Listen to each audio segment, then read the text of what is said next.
لو عندك ويب سايت ووردبريس او شوبيفاي والويب سايت ده عليه منتجات اكتر من 3000 منتج، هتلاقي مع الوقت المنتجات دي بيطلع منها اوت اوف ستوك كتير. الحاجات دي لما العميل يخش ويلاقي ان في منتجات كتير عندك اوت اوف ستوك ومش مترتبة ان الاوت اوف ستوك يرجع ورا، بيحس ان الموقع بتاعك فاضي، فبالتالي ما بياخدش اكشن ان هو يشتري، وبتقلل لك الكونفرجن ريت بتاعتك.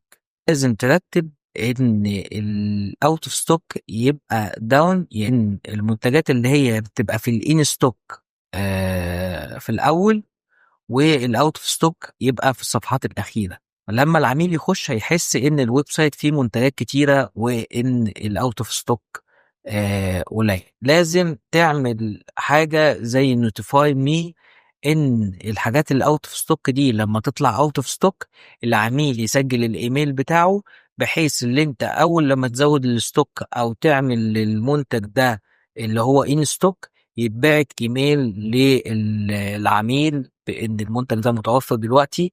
هتلاقي المبيعات برضو عندك زادت جدا، وهتقلل الروست سين بتاعتك.